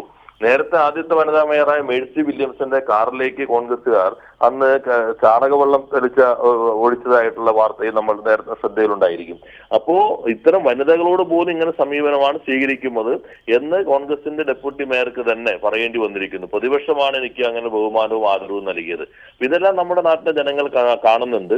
അഴിമതിയുടെ ഭാഗം, അതുപോലെ തന്നെ ഭരണസ്തംഭനം, സ്ത്രീകളോടുള്ള പെരുമാറ്റം, ഇതെല്ലാം ഒരു നാടിന് ഭൂഷണമല്ല എന്ന് ജനങ്ങൾ തിരിച്ചറിയുന്നുണ്ട്. ഞങ്ങൾ പ്രത്യേകം അത് ഉപയോഗിക്കാതെ തന്നെ എല്ലാം കാണുകയും മനസ്സിലാക്കുകയും അതിനനുസരിച്ച് നിഗമനങ്ങൾ എടുക്കാൻ കഴിയുന്ന പ്രാപ്തിയുള്ള ആളാണ് നമ്മുടെ ജനങ്ങൾ എന്നുള്ളത്. അവരിതെല്ലാം ശരിയായ രൂപത്തിൽ തന്നെ കാണുന്നുണ്ട് എന്നാണ് ഞാൻ കരുതുന്നത്. അതിന് ശ്രീമതി ലാലി വിൻസെന്റ് വളരെ ചുരുക്കി മറുപടി. അല്ല, അത് ശ്രീ പി രാജീവ് പറയുന്നത് ശരിയല്ല. കാരണം മരിച്ചുപോയ ബഹുമാന്യയായ ശ്രീമതി മേഴ്സി വില്യംസിനോട് മാർക്സിസ്റ്റ് പാർട്ടി ചെയ്തിട്ടുള്ള ശരിയല്ലാത്ത പ്രവർത്തനങ്ങളെക്കുറിച്ച് മേഴ്സി വില്യംസ് തന്നെ മാധ്യമങ്ങളോട് പറയുകയും മാധ്യമങ്ങൾ ഇത് ചർച്ച ചെയ്യുകയും ഒക്കെ ചെയ്തിട്ടുള്ളതാണ്. എന്നോടും ശ്രീമതി മേഴ്സി വില്യംസ് ഒരു സ്വകാര്യ സംഭാഷണത്തിൽ ഈ പാർട്ടി രാഷ്ട്രീയത്തിൽ എനിക്ക് ഇടപെട്ട് ശീലമില്ലാത്തതിൻ്റെ പേരിൽ എന്നെ വല്ലാതെ പീഡിപ്പിക്കുന്നു എന്ന് പറഞ്ഞിരുന്നു. സ്ത്രീകൾക്ക് എന്നുള്ള രീതിയിലുള്ള അവഗണനയാണോ ഇതിൽ? ഇവിടെ അതല്ല ഉണ്ടായത്. ഭദ്രയുടെ ഈ ആത്മഗതമോ അല്ലെങ്കിൽ മനോവേദനയോ ഭദ്രയ്ക്ക് മാധ്യമങ്ങളോട് പ്രകടിപ്പിക്കുന്നതിന് മുമ്പ് പാർട്ടിയോട് പറയാമായിരുന്നു എന്നൊരു സജഷൻ മാത്രമേ എനിക്കുള്ളൂ. പിന്നെ ശ്രീ PG രാജീവ് പറഞ്ഞതുപോലെ സ്ത്രീകളോട് കോൺഗ്രസ് പാർട്ടി അങ്ങനെ വലിയ അപമാനകരമായ പ്രവർത്തനങ്ങളൊന്നും ചെയ്തിട്ടില്ല. ഇലക്ഷന് സീറ്റ് കൊടുക്കുമ്പോൾ ചെറിയ ചെറിയ അഡ്ജസ്റ്റ്മെൻറ്റുകളൊക്കെ ചെയ്യാറുണ്ട്. അത് ഞങ്ങൾ പാർട്ടി കേന്ദ്രങ്ങളിൽ ഞങ്ങൾ പറയുന്നുണ്ട്. പാർട്ടി തീർച്ചയായിട്ടും അത് തിരുത്തുകയും ചെയ്യും. ഇതിനെ ഒന്നും സ്ത്രീകളോടുള്ള വിവേചനമായിട്ട് എന്തുകൊണ്ട് കഴിഞ്ഞ 5 വർഷം ഡെപ്യൂട്ടി മേയറായി, എനിക്ക് സമയമില്ല, വളരെ വേഗത്തിൽ പോകേണ്ടതുണ്ട്, ഗോവിന്ദമാഷ് അവിടെ കാത്തു നിൽക്കുകയാണ്, കഴിഞ്ഞ അരമണിക്കൂറായി, കഴിഞ്ഞ 5 വർഷം ഡെപ്യൂട്ടി മേയർ എന്നുള്ള നിലയിൽ കാര്യമായി പ്രവർത്തിച്ച, സത്യസന്ധമായി പ്രവർത്തിച്ച ബി ഭദ്രയ്ക്ക് എന്തുകൊണ്ട് ഇത്തവണ സീറ്റ് നൽകിയില്ല? അവിടെ ഒരു ചോദ്യമുണ്ട്. ഭദ്ര കോർപ്പറേറ്റ് ലോകത്തേക്ക് തിരികെ പോവുകയാണ്, അവർക്കൊരു ഉന്നത ജോലി ലഭിച്ചു, അത് മാസങ്ങൾക്ക് മുമ്പേ തന്നെ അവർ തീർപ്പാക്കിയതാണ്, അതൊക്കെയാണെന്ന് ടോണി ചമ്മണി പറയുന്നത്. ശരിയാണ്, അതിന് ഭദ്രയുടെ മറുപടിയുണ്ട്. ഞാൻ വിചാരിച്ചു ലാലി വിൻസെൻറ്റോ അല്ലെങ്കിൽ പത്മജ വേണുഗോപാലോ ഒക്കെയാണ് പാർട്ടി മേയർ സ്ഥാനാർത്ഥിയായി ഉയർത്തിക്കാണിക്കുന്നത്. അങ്ങനെ അവരെ ഉയർത്തിക്കാണിക്കുമ്പോൾ അവർ ഡിസേർവിംഗ് ആണ് എന്നുള്ളത് കൊണ്ട് ഞാൻ അതിന് ആഗ്രഹം പ്രകടിപ്പിച്ചില്ല. പക്ഷേ അവരില്ല എന്ന് വന്നപ്പോൾ എന്നോട് ആരും ചോദിച്ചില്ല.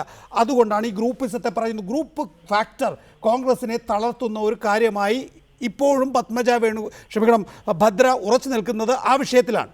ഭദ്ര അങ്ങനെ പറയുന്നത് ഞാനും കേട്ടിരുന്നു. ഞാനോ പത്മജയോ വരാൻ സാധ്യതയുണ്ട് എന്നൊക്കെ. കോൺഗ്രസ് പാർട്ടി സ്ഥാനാർത്ഥി നിർണയം നടത്തുമ്പോൾ അങ്ങനെ ഇന്നയാൾ മേയർ എന്ന് പറഞ്ഞ് അങ്ങനെ കൊണ്ടുവരാറ് പതിവില്ല. അങ്ങനെയാണെങ്കിൽ കഴിഞ്ഞ 5 വർഷം മുമ്പ് നാം കേട്ട മേയർ സ്ഥാനാർത്ഥിയുടെ പേര് ഒരിക്കലും ടോണി ചമ്മണിയുടേതല്ല. അപ്പോൾ അങ്ങനെയല്ല, കോൺഗ്രസ് പാർട്ടി ഇന്നയാൾ മേയർ എന്ന് പറഞ്ഞ് അവതരിപ്പിക്കുന്ന ശീലമില്ല. അതുകൊണ്ട് തന്നെ തെരഞ്ഞെടുപ്പിന് ശേഷം ഭരണം ലഭിച്ചു കഴിയുമ്പോൾ യു ഡി എഫുമായി ചർച്ച ചെയ്യണ്ടേ? ഈ ഗ്രൂപ്പ് നോക്കിയല്ലേ കോൺഗ്രസിൽ സ്ഥാനാർത്ഥിത്വം നൽകുന്നത്? അതുകൂടി ഒരു മറുപടി പറഞ്ഞ് നമുക്ക് അവസാനിപ്പിക്കാം. ശ്രീമതി ലാലി വിൻസെന്റ്, എങ്ങനെ ഗ്രൂപ്പ് നോക്കിയല്ലേ കോൺഗ്രസിൽ സ്ഥാനാർത്ഥികളെ നൽകുന്നത്? ഒരു ഗ്രൂപ്പിലും പെടാത്ത ഭദ്ര എവിടെ നിന്നോ വന്ന് കടലാസ് തോണി പോലെ ഈ നദിയിൽ ഇങ്ങനെ അങ്ങോട്ടും ഇങ്ങോട്ടും ഒഴുകി നടന്ന ഭദ്രയ്ക്ക് സീറ്റ് കിട്ടാത്തത് ഈ ഗ്രൂപ്പ് കാര്യമല്ല എന്നുള്ളത് കൊണ്ടോ അല്ലെങ്കിൽ ഗോഡ് ഫാദർ ഇല്ല എന്നുള്ളത് കൊണ്ടോ ആണോ? അല്ല, അത് തെറ്റാണ്. കാരണം ഭദ്ര തന്നെ ഉത്തരം പറഞ്ഞിട്ടുണ്ട്. ഭദ്ര ജോലിക്ക് പോവുകയാണ്, ഇനി രാഷ്ട്രീയ പ്രവർത്തനത്തിന് ഉടനെ ആലോചിക്കുന്നില്ല എന്നൊക്കെ പറഞ്ഞിട്ടുണ്ട്. 3 മാസം മുമ്പേ ഭദ്ര ഇന്റർവ്യൂ നടത്തി ഈ നവംബർ 2-ാം തീയതി ജോലിയിൽ പ്രവേശിക്കുകയും ചെയ്തു. പിന്നെ ഗ്രൂപ്പിന്റെ ആനുകൂല്യം കിട്ടിയില്ല എന്നൊന്നും പറയാൻ പാടില്ല. കാരണം കോൺഗ്രസ് പാർട്ടിയിൽ കുറേ വനിതാ കൗൺസിലർമാരുണ്ടായിട്ടും ഭദ്രയെ ഡെപ്യൂട്ടി മേയറാക്കി അവരോധിച്ചതിന്റെ പിന്നിൽ ഭദ്രയുടെ മുത്തച്ഛനോടുള്ള ബഹുമാനവും അച്ഛനോടുള്ള ബഹുമാനവും മാത്രമല്ല വേറെയും ചില പരിഗണനകൾ ഉണ്ടായിരുന്നു. അറിവില്ലാത്തതുകൊണ്ട് പറയുന്നതായിരിക്കും. വേറെ പരിഗണന എനിക്കറിയില്ല. എനിക്ക് ലാലി ചേച്ചിയോട് അങ്ങനെയൊക്കെ സംസാരിക്കാൻ ബുദ്ധിമുട്ടാണ്. Because I'm close to her. അപ്പോൾ എനിക്ക് അങ്ങനെയൊക്കെ പറയാൻ ബുദ്ധിമുട്ടാണ്. പക്ഷെ ചേച്ചി പറഞ്ഞ പോലെ തന്നെയാണ്. ഞാൻ നേരത്തെയും പറഞ്ഞല്ലോ ചേച്ചി, ഞാനത് ഡിനൈ ചെയ്തില്ലല്ലോ ചേച്ചി. എന്നെ കൊണ്ടുവന്ന് ഇത്രയും നല്ല പൊസിഷനാക്കി, അതൊരു മഹാഭാഗ്യമായിട്ട് തന്നെയാണ് ഞാൻ പറയണത്. ഞാൻ സീറ്റ് ചോദിച്ചിരുന്നില്ല എന്നുള്ളത് സത്യമാണ്. ഗ്രൂപ്പിന്റെ പൗത്രി എന്നുള്ള നിലയിലുള്ള പരിഗണന ശരി. രണ്ടാമത്തെ പരിഗണനയായി ലാലി വിൻസെന്റ് പറയുന്നത് വേറെയും ചില കാര്യങ്ങൾ ഉണ്ടായിരുന്നു എന്നാണ്. അപ്പോൾ ഗ്രൂപ്പിന്റെ ഭാഗമായിട്ടാണ് ഭദ്ര വന്നത്. ആയിരിക്കാം, എനിക്കറിയില്ല. കാരണം നമ്മൾ അങ്ങോട്ട് കയറി വരുന്ന സമയത്ത് എനിക്ക് ലാലി ചേച്ചിയുടെ അത്രയൊക്കെ പരിചയ സമ്പത്തില്ലാത്തതുകൊണ്ട് കോൺഗ്രസ് 1 എന്നുള്ള ധാരണയാണ് നമുക്കൊക്കെ. അപ്പോ കയറി വന്നപ്പോ അവിടെ സമവായ എന്തെങ്കിലും അതുണ്ടായിരിക്കും. പക്ഷെ ഞാൻ ഇതിന് ഗ്രൂപ്പ് കളിക്ക് നിന്നിട്ടില്ല. അതിപ്പോ എന്താ ചെയ്യാൻ പറ്റും? ഓരോരുത്തരുടെ സ്വഭാവമല്ലേ. എനിക്ക് ആ ഗ്രൂപ്പ് അതിൽ അങ്ങനെയില്ലെങ്കിൽ എനിക്ക് വിശ്വാസമില്ല. ശരി, Shri M V Govindan master, ഞാൻ മുഖ്യ വിഷയത്തിലേക്ക് വരികയാണ്. രാഷ്ട്രീയ പൊതുരംഗത്തെ ഗുണപരമായി മുന്നോട്ട് കൊണ്ടുപോകാനുള്ള ഉത്തരവാദിത്തം നിർവഹിക്കും. ഇലക്ഷന് ശേഷം പാർട്ടിയുടെ നിർവാഹക സമിതി യോഗം വിളിച്ചു ചേർത്തിട്ടുണ്ട്. മാണി വിഷയത്തിൽ മുഖ്യമന്ത്രിയുടെ അഭിപ്രായമാകണമെന്നില്ല പാർട്ടിയുടെ അഭിപ്രായം. സമൂഹ നന്മ മുൻനിർത്തി നയം രൂപീകരിക്കും എന്നാണ് ഇന്ന് KPCC അധ്യക്ഷൻ VM സുധീരൻ പറയുന്നത്. അതായത് ഈ വിഷയത്തിൽ മുഖ്യമന്ത്രിയിൽ നിന്ന് വ്യത്യസ്തമായൊരു സമീപനം പാർട്ടിക്കുണ്ട്. ഇത് സ്വാഗതാർഹമായ കാര്യമല്ലേ? കോൺഗ്രസിൻ്റെ അധ്യക്ഷൻ തന്നെ പറയുകയാണ്, മാണിയുടെ വിഷയത്തിൽ ഞങ്ങൾ പൊതു നന്മയെ ലക്ഷ്യമാക്കിയുള്ള നയം രൂപീകരിക്കും എന്ന്. നിങ്ങളെപ്പോലുള്ള പാർട്ടിക്കാർ CPM എന്ന മുഖ്യ പ്രതിപക്ഷം അതിനെ സ്വാഗതം ചെയ്യേണ്ടതല്ലേ? അല്ല, ഞങ്ങൾ സ്വാഗതം ചെയ്യുന്നതിന് മുമ്പ് ഒരു വസ്തുത എല്ലാവർക്കും നന്നായിട്ട് അറിയാലോ. തെരഞ്ഞെടുപ്പ് വരുന്നതിന് തൊട്ട് മുമ്പാണ് കോടതിയുടെ വിധിയുണ്ടായത്. പ്രഥമ ദൃഷ്ട്യാ കേസുണ്ട് എന്ന് കോടതി കണ്ടെത്തിയടിസ്ഥാനപ്പെടുത്തിയിട്ട് വിധി രാജ്യത്തെ മുഴുവൻ മനുഷ്യരും വായിച്ചതാണ്. അതിനടിസ്ഥാനപ്പെടുത്തിയിട്ട് കേരളം ഒന്നടങ്കം, ഏതെങ്കിലും ഒരു പാർട്ടി എന്ന രീതിയിലല്ല, കേരളം ഒന്നടങ്കം ആഗ്രഹിച്ചത്, ആശിച്ചത്, പ്രതീക്ഷിച്ചത് ഈ KM മാണി എന്ന് പറയുന്ന അഴിമതി വീരൻ രാജിവെക്കും എന്നാണ്. ഇതിനപ്പുറം ഇനി ഒന്നും കോടതിയിൽ നിന്ന് വരാനില്ല. ഇനി ശിക്ഷിക്കപ്പെട്ടതിന് ശേഷം മാത്രമേ രാജിവെക്കുള്ളൂ എന്ന നിലപാട് കോൺഗ്രസിൻ്റെ ബഹുമാനപ്പെട്ട നേതാക്കന്മാർ പത്രസമ്മേളനത്തിൽ ഉൾപ്പെടെ പറയുന്ന നില ഞാനും നിങ്ങളുമൊക്കെ കാണുകയും കേൾക്കുകയും ചെയ്തിട്ടുള്ളതാണ്. അപ്പോൾ VM സുധീരൻ എന്ന KPCC പ്രസിഡന്റ് KPCCയുമായിട്ട് ബന്ധപ്പെട്ട ഒരു കാര്യവും ഉരിയാടിയിട്ടില്ല. അന്ന് അദ്ദേഹം പറഞ്ഞത് ഇത് ജനകീയ കോടതിയിൽ വരികയാണ്, ജനകീയ കോടതിയിൽ വരികയാണ്. ഈ പറഞ്ഞതിൻ്റെ അർത്ഥം ഈ തെരഞ്ഞെടുപ്പിൻ്റെ ഭാഗമായിട്ട് UDF തോറ്റ് തുന്നം പാടുന്ന അവസ്ഥ വന്നാൽ അപ്പോൾ എന്ത് നിലപാട് സ്വീകരിക്കണം എന്നതിനെ സംബന്ധിച്ചിടത്തോളം ഇപ്പോഴും ഒരു ഒഴിവ് കഴിവ് കണ്ടെത്തി പറയുക മാത്രമേ ചെയ്യുന്നുള്ളൂ. കാരണം മുഖ്യമന്ത്രിയാണ് ഈ മാണിയെ സംരക്ഷിക്കുന്ന ഏറ്റവും പ്രധാനപ്പെട്ട കാര്യം. മുഖ്യമന്ത്രിയെ രക്ഷിക്കണമെങ്കിൽ മാണിയെ കൂടി രക്ഷിക്കണം. ഇത് പരസ്പര പൂരകമാണ്. അതുകൊണ്ട് VM സുധീരൻ പറയുന്നത് പോലെ, KPCC പ്രസിഡന്റ് പറയുന്നത് പോലെ മാണിക്ക് മാത്രം എതിരായിട്ടൊരു നിലപാട് സ്വീകരിച്ച് മുമ്പോട്ടേക്ക് പോവുക എന്നത് KPCC എക്സിക്യൂട്ടീവിൽ അത്ര എളുപ്പം സാധിക്കുന്ന ഒന്നല്ല. അതുകൊണ്ട് കേരളത്തിൽ ഞങ്ങൾ എന്തോ ചെയ്യാൻ പോവാണ് എന്ന് വരുത്തി തീർത്തുകൊണ്ട് യഥാർത്ഥത്തിൽ മാണിക്ക് രാജിവെക്കാതെ പോകാൻ ഒരു ഇഞ്ച് മുന്നോട്ടേക്ക് പോകാൻ സാധിക്കില്ല. കേരളത്തിന്റെ ഭരണം ഒരു ഇഞ്ച് മുന്നോട്ടേക്ക് കൊണ്ടുപോകാൻ ആരും പ്രതിപക്ഷം എന്നുള്ള നിലയിൽ മാർക്സിസ്റ്റ് പാർട്ടി എല്ലാം UDF-ൽ സംഭവിച്ച് തീരട്ടെ എന്ന് ആഗ്രഹിച്ച് മുന്നോട്ട് പോകുന്നത് കാണുമ്പോൾ അത്ഭുതം തോന്നുകയാണ്. ഉദാഹരണത്തിന് VM സുധീരന് സ്വന്തം അഭിപ്രായം അകത്തുണ്ട്, അത് മാണിക്ക് അനുകൂലമല്ല. നമ്മൾ ഇന്നത്തെ വാർത്താ സമ്മേളനത്തിൽ തന്നെ അത് ബോധ്യപ്പെടുകയാണ്.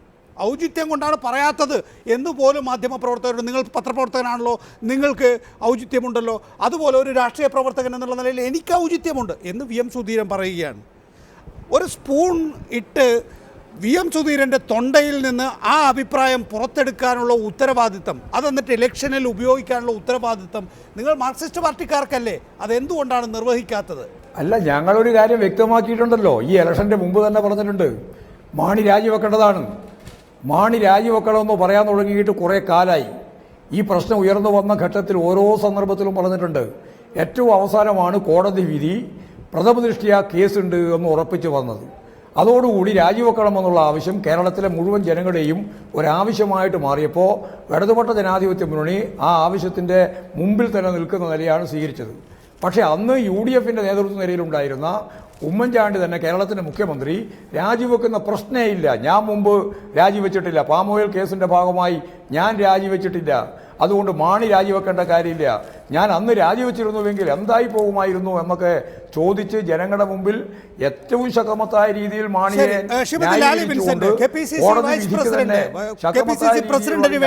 KPCC വൈസ് പ്രസിഡന്റിന് ഈ ചർച്ചയിൽ സംസാരിക്കാം. ശ്രീമതി ലാലി വിൻസെന്റ്, മാണി രാജിവെക്കേണ്ട എന്ന് VM സുധീരൻ അഭിപ്രായമുണ്ടോ? ചോദ്യം, ഉത്തരം.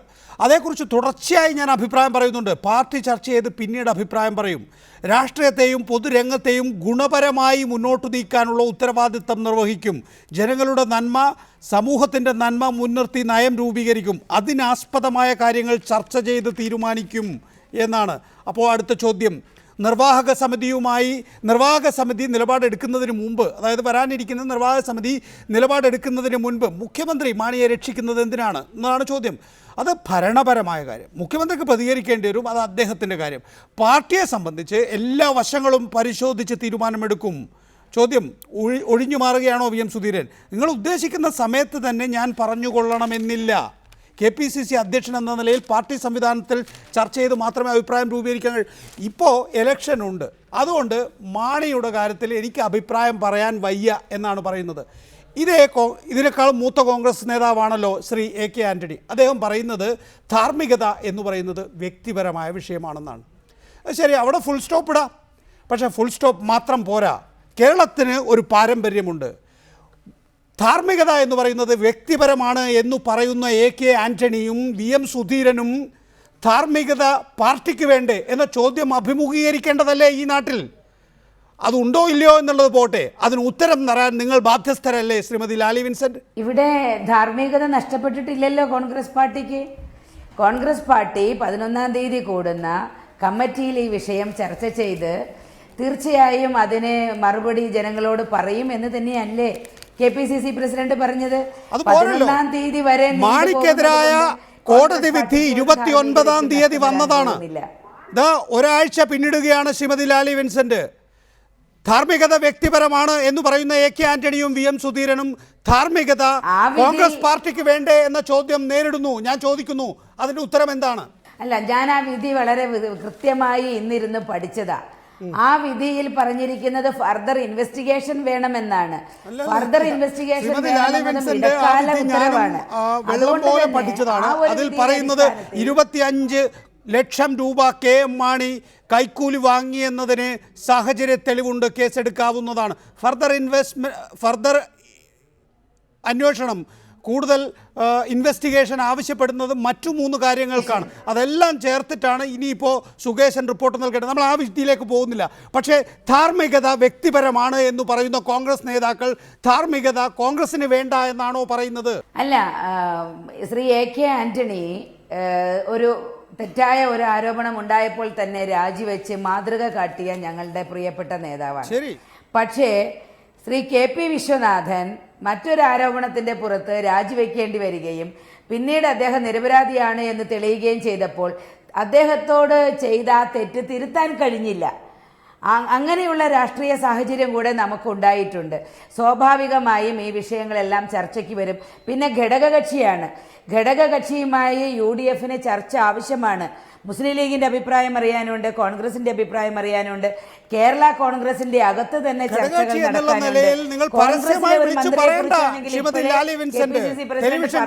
മുമ്പിൽ സൗണ്ട് ബൈറ്റ് നൽകണ്ട, പത്രത്തിൽ ലേഖനം എഴുതണ്ട. പകരം നിങ്ങൾക്ക് പോയി മുഖ്യമന്ത്രിയോട് VM സുധീരനും ലാലി വിൻസെന്റ് അടക്കമുള്ള KPCC വൈസ് പ്രസിഡന്റുമാരും മറ്റ് ഭാരവാഹികളും മുഖ്യമന്ത്രിയോട് അടുത്ത് പോയി പറയണം, ഈ പറഞ്ഞതുപോലെ എന്താണത്,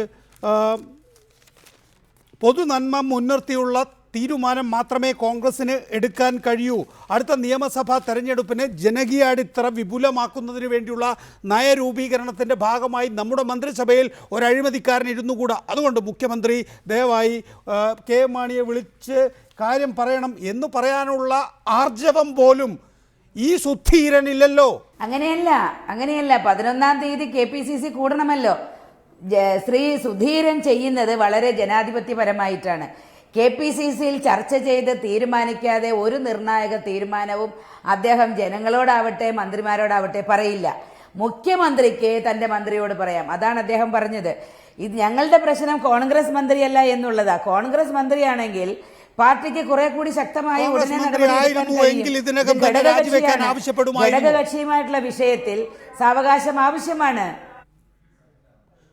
കോൺഗ്രസ് മന്ത്രിയായിരുന്നുവെങ്കിൽ സ്വാഭാവികമായും KPCC പ്രസിഡന്റ് അത് ആവശ്യപ്പെടുമായിരുന്നു. ഒരു പ്രധാനപ്പെട്ടത് MV ഗോവിന്ദ മാസ്റ്റർ വളരെ വ്യക്തമായി ശ്രീമതി ലാലി വിൻസെന്റ് പറയുന്നു, കോൺഗ്രസ് മന്ത്രിയാകുമായിരുന്നു എങ്കിൽ, മാണിക്ക് പകരം കോൺഗ്രസ് മന്ത്രിയായിരുന്നുവെങ്കിൽ രാജി ആവശ്യപ്പെടുമായിരുന്നു KPCC പ്രസിഡന്റ്.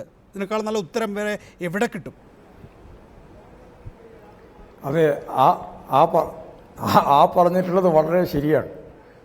കാരണം ഞങ്ങളൊക്കെ ചൂണ്ടിക്കാണിച്ചിട്ടുള്ള കാര്യം വളരെ വിശദമായിട്ട് കേരളം മുഴുവൻ ചർച്ച ചെയ്തുകൊണ്ടിരിക്കുന്ന ഈ സന്ദർഭത്തിൽ ലാലി വിൻസെന്റിനെ പോലെയുള്ള ഒരു കോൺഗ്രസിൻ്റെ ഭാരവാഹി, ഞങ്ങളുടെ കോൺഗ്രസിൻ്റെ ഭാഗമായിട്ടുള്ള ഒരാളാണ് ഇങ്ങനെ ഒരു കേസിൻ്റെ വിധിയുടെ ഭാഗമായിട്ട് പുനരന്വേഷണത്തിന് വേണ്ടി ഓർഡർ വാങ്ങിയിട്ടുള്ളത് എങ്കിൽ ഞങ്ങൾ രാജിവെക്കുമായിരുന്നു എന്ന് ഇപ്പോഴും പറയുന്നത് മാണി രാജിവെക്കേണ്ടതായിരുന്നു എന്ന പൊതുവികാരത്തിൻ്റെ ഒപ്പമാണ് കോൺഗ്രസ് ഉള്ളത് എന്ന് പറയാൻ വേണ്ടിയിട്ടാണ്.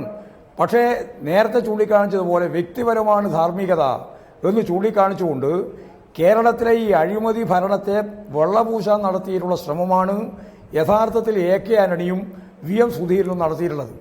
അവർ ഈ നിലപാട് സ്വീകരിക്കുന്നില്ല. ഇവിടെ വൈസ് പ്രസിഡന്റ് പറയുന്ന നിലപാട് പ്രസിഡന്റ് സ്വീകരിക്കുന്നില്ല. പ്രസിഡന്റ് ഇപ്പോഴും ഞങ്ങൾ KPCC അന്വേഷിക്കട്ടെ, യോഗം ചേരട്ടെ എന്നാണ്. ഒരു സംശയവും വേണ്ട, KPCC എക്സിക്യൂട്ടീവ് യോഗം ചേർന്നാൽ VM സുധീരൻ മുന്നോട്ടേക്ക് വെക്കുന്ന നിർദ്ദേശത്തിന് അവിടെ അംഗീകാരമുണ്ടാവില്ല എന്ന് ആർക്കാണ് അറിയാത്തത്? അവിടെ ഭൂരിപക്ഷമില്ല എന്നുള്ളതിന് താങ്കൾ എങ്ങനെയാണ് ഇങ്ങനെ മുൻകൂട്ടി പ്രവചിക്കുന്നത്? അവിടെ ജനാധിപത്യ വിശ്വാസികളായ 250-ഓളം ആളുകൾ ഒത്തുചേരുമ്പോൾ ഗോവിന്ദ മാസ്റ്റർക്ക് എങ്ങനെയാണ് അതിന്റെ ഔട്ട്കം പറയാൻ കഴിയുന്നത്? അതെ, അല്ല, ഇതിനു മുമ്പുള്ള അനുഭവം നമ്മുടെ മുമ്പിലുണ്ടല്ലോ. KPCC പ്രസിഡന്റ് ഒറ്റപ്പെടുകയും ഭരണ സംവിധാനത്തിൻ്റെ ഭാഗമായിട്ട് നിൽക്കുന്ന ഉമ്മൻചാണ്ടി ഉൾപ്പെടെയുള്ള ഗ്രൂപ്പ് വിഭാഗത്തിന് മുമ്പോട്ടേക്ക് വരാൻ സാധിക്കുകയും ഗ്രൂപ്പ് വിഭാഗം പരസ്പരം യോജിക്കുകയും ചെയ്ത് KPCC പ്രസിഡന്റിനെ പ്രതിരോധിക്കുന്നതുകൊണ്ട് തന്നെ സുധീരന്റെ അഭിപ്രായം യോഗത്തിൽ തീരുമാനമാകാൻ ഇടയില്ല എന്ന് ഗോവിന്ദ മാസ്റ്റർ. 2-3 കാര്യങ്ങളുണ്ട്. ഒന്ന്, ധാർമ്മികതയുടെ പ്രശ്നമാണല്ലോ പറഞ്ഞു. ധാർമ്മികമായി തന്നെ KM മാണി രാജിവെച്ച് പുറത്തു പോകേണ്ടത് കുറച്ച് ആത്മാഭിമാനം ഉണ്ടെങ്കിൽ, കാരണം പരസ്യമായി കള്ളനെന്ന് എല്ലാവരും വിളിക്കുന്നൊരു സാഹചര്യം വരുമ്പോഴും ഇറങ്ങിപ്പോകുന്നില്ല. ആ ഇറങ്ങിപ്പോകാത്ത ധാർമ്മികതയെക്കുറിച്ച് കമ്മ്യൂണിസ്റ്റുകാരൻ അങ്ങനെ പറയും. കമ്മ്യൂണിസ്റ്റുകാരൻ പറയുന്നത് ഇപ്പോൾ VS അച്യുതാനന്ദൻ്റെ മകൻ പെരുങ്കള്ളനല്ലേ? ഈ അരുൺകുമാറിനെ സംബന്ധിച്ചുള്ള ആക്ഷേപം ഈ ധാർമ്മികത പറയുന്ന AK ആന്റണിയിലെ മുഖ്യത്. കാരണം AK ആന്റണി വെയർ ഹൗസിംഗ് കോർപ്പറേഷൻ്റെ ചെയർമാനെ കൊണ്ട് അന്വേഷണം നടത്തി അരുൺകുമാറിനെതിരായി അന്വേഷണം ഇപ്പോൾ റിപ്പോർട്ട് വന്നിരിക്കുകയാണ്. ഇതേ സാഹചര്യം തന്നെയാണ്. ആ അരുൺകുമാറിൻ്റെ കേസ് മുക്കിയത് AK ആന്റണിയാണ്. എളമനം കരീമിൻ്റെ കേസ് 4.5 കൊല്ലം മിണ്ടാതെ മുന്നോട്ട് പോയി. അപ്പോൾ ഇവർക്ക് ആർക്കാണ് ഈ ധാർമ്മികത പറയാൻ അവകാശം? ഉമ്മൻചാണ്ടിക്ക് അവകാശമുണ്ടോ? സുധീരന് അവകാശമുണ്ടോ? ഗോവിന്ദ മാഷിന് അവകാശമുണ്ടോ? കാരണം കള്ളനും പെരുങ്കള്ളനും ഒക്കെ ഒരുമിച്ച് മുന്നോട്ട് പോകുന്നുള്ളതാണ്. നിങ്ങൾ വളരെ നല്ല ആൾക്കാരാണ്. ഞങ്ങൾ വളരെ ഡീസൻ്റാണ്. ശ്രീമതി ലാലി വിൻസെന്റ്, ഇപ്പോൾ കോൺഗ്രസ്സുകാരനായിരുന്നെങ്കിൽ രാജി ആവശ്യപ്പെടുമായിരുന്നു എന്ന് പറഞ്ഞു. അപ്പോൾ സ്വാഭാവികമായും എന്താണ് നേരത്തെ പറഞ്ഞതുപോലെ എക്സിക്യൂട്ടീവിൽ കോൺഗ്രസിൻ്റെ അഭിപ്രായമായി രൂപാന്തരപ്പെടുത്താൻ പോകുന്നത് എന്ന നിങ്ങളുടെ ഒരു പ്രതീക്ഷ? ആ പ്രതീക്ഷ എന്ന് പറയുന്നത് ഇപ്പോൾ 8-ാം തീയതിയോ 9-ാം തീയതിയോ 9-ാം തീയതിയോ എത്രാം തീയതി എക്സിക്യൂട്ടീവ് ഞാൻ ഓർക്കുന്നില്ല, 8-നോ 9-നോ ആണെന്ന് തോന്നുന്നു. ഈ 9-ന് കഴിയുമ്പോഴേക്കും കെ മാണി പുറത്തേക്കാണ്, ആ നിലയിലേക്കാണ് കാര്യങ്ങൾ പോകുന്നത്. 11-12 ഭാരവാഹികവും 12-ന് എക്സിക്യൂട്ടീവ് അല്ലേ? പ്രവചിക്കാൻ ഇപ്പോൾ പറ്റില്ല. 11-ാം തീയതി തീർച്ചയായും 11-ാം തീയതി ഉച്ച കഴിഞ്ഞാണ് ഭാരവാഹികളുടെ യോഗം, 12-ാം തീയതിയാണ് എക്സിക്യൂട്ടീവ്. അപ്പോൾ സ്വാഭാവികമായി 11-ാം തീയതി തന്നെ വിശദമായ ചർച്ചയുണ്ടാകും. 12-ാം തീയതി എക്സിക്യൂട്ടീവിലും ഈ വിഷയം ചർച്ചയുണ്ടാകും. ചർച്ചയുണ്ടായിക്കഴിഞ്ഞാൽ വളരെ ജനാധിപത്യപരമായി തന്നെയാണ് KPCC പ്രസിഡന്റ് കാര്യങ്ങൾ കൈകാര്യം ചെയ്യുന്നത്. ഇവിടെ ഒരു നയപരമായ ഒരു തീരുമാനം എടുക്കേണ്ട ആവശ്യമുണ്ട്. വ്യക്തമായി തന്നെ കേസിനെ കുറിച്ച് പഠിക്കേണ്ടതുണ്ട്. UDFന്റെ നിലപാട് ഞങ്ങൾക്ക് വളരെ പ്രാധാന്യമുള്ളതാണ്. UDFന്റെ നിലപാട് അറിയേണ്ടതുണ്ട്. പാർട്ടിയുടെ തീരുമാനം മുഖ്യമന്ത്രിയെയും UDFനെയും അറിയിക്കേണ്ടതുണ്ട്. പിന്നെ പാർട്ടി സർക്കാർ ഏകോപന സമിതി കൂടേണ്ടതുണ്ട്, UDFന്റെ യോഗം കൂടേണ്ടതുണ്ട്. മുതലായ നടപടികൾക്ക് ശേഷം KPCC പ്രസിഡന്റ് വളരെ വ്യക്തമായി പറഞ്ഞിട്ടുള്ള ഉപകാരപ്രദമായ രീതിയിലുള്ള സുതാര്യമായ വരാൻ പോകുന്ന തെരഞ്ഞെടുപ്പിന് ജനങ്ങളുടെ വിശ്വാസം നേരിടാൻ കഴിയുന്ന തീരുമാനമുണ്ടാകും. അത് ഈ പാർട്ടി നല്ല പാർട്ടിയാണ് എന്ന് പണ്ടുതൊട്ടേ എല്ലാവരും പറയുന്നതാണ്. അതൊരിക്കൽ കൂടി ഊട്ടി ഉറപ്പിക്കപ്പെട്ടിരിക്കുന്നു. കാരണം KPCC വക്താവ് ശ്രീ അജയ് തറയിൽ അദ്ദേഹത്തിൻ്റെ പേരിൽ FIR ഇട്ടപ്പോൾ തന്നെ പറഞ്ഞു മാണി സാറ് ബജറ്റ് അവതരിപ്പിക്കാൻ പാടില്ല എന്ന്.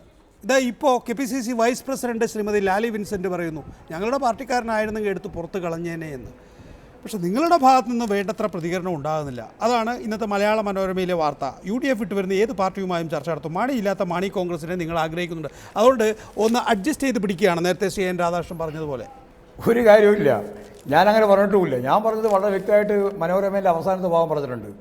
ഭൂതകാലവും വർത്തമാനവും ഭാവിയും നോക്കാതെ ഏതെങ്കിലും രാഷ്ട്രീയ പാർട്ടിയുമായിട്ട് ഐക്യമുണ്ടാക്കുന്ന പ്രശ്നത്തെ സംബന്ധിച്ച് ഇടതുപക്ഷ ജനാധിപത്യ മുന്നണി കൈകാര്യം ചെയ്ത പ്രശ്നമേ ഇല്ല എന്ന് മനോരമയുടെ ഉള്ളിൻ്റെ ഉള്ളിൽ വായിച്ചാൽ കൃത്യമായിട്ട് മനസ്സിലാകുന്നത്. മുഖ്യമന്ത്രിയാക്കാൻ വേണ്ടി മാണിയുമായി ചർച്ച നടത്തിയതാണ്. മാണിക്കെതിരെ ഈ കേസ് തന്നെ സംജാതമാകാനുള്ള കാരണം എന്ന് ഇതിനകം നിരവധി വെളിപ്പെടുത്തലുകൾ നമ്മുടെ പറഞ്ഞല്ലോ. ഒരു വെളിപ്പെടുത്തലും നടന്നിട്ടില്ല. മുഖ്യമന്ത്രിയാക്കുന്നതിന് വേണ്ടി ഒരു ചർച്ചയും CPM-ഉമായിട്ട് നടത്തിയിട്ടില്ല എന്ന് കോടിയേരിയും പറഞ്ഞിട്ടുണ്ട്. ഇപ്പോൾ ഞങ്ങൾക്കെല്ലാം വളരെ പകൽ വെളിച്ചം പോലെ വ്യക്തതയുള്ളതാണ്. ഒരു കാര്യം പറയേണ്ടിയുണ്ട്, ഈ നേരത്തെ പറഞ്ഞിട്ടുള്ളത്. അതായത് സഖാവ് VS-ന്റെ മകന്റെ പേരൊരു കേസ് ഉണ്ട് എന്ന് പറഞ്ഞിട്ട് സഖാവ് VS തന്നെ കൃത്യമായിട്ട് ഒരു മറുപടി പറഞ്ഞിട്ടുണ്ട്. ആ പറഞ്ഞത് ഇങ്ങനെയാണ്,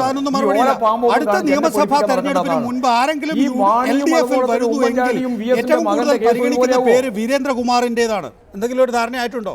വീരേന്ദ്രകുമാറിനെ സംബന്ധിച്ചിടത്തോളം നേരത്തെ ഞങ്ങൾ ചൂണ്ടിക്കാണിച്ചിട്ടുള്ളതാണ്. ഞങ്ങളോടൊപ്പം ഉണ്ടായിരുന്ന വളരെ പ്രധാനപ്പെട്ട ഒരു പാർട്ടിയാണല്ലോ.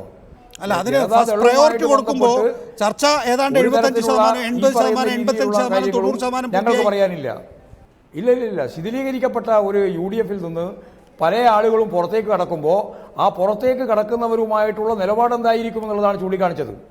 അതിൻ്റെ അർത്ഥം അവരെല്ലാം ഗവൺമെൻറ്റിൻ്റെ ഭാഗമായിട്ടോ അല്ലെങ്കിൽ മുന്നണിയുടെ ഭാഗമായിട്ടോ ഞങ്ങൾ ചേർക്കാൻ പോകുന്നു എന്നുള്ളതേ അല്ല. അവരെ ചേർക്കുന്ന പ്രശ്നത്തെ സംബന്ധിച്ചിടത്തോളം ഇടതുപക്ഷ ജനാധിപത്യം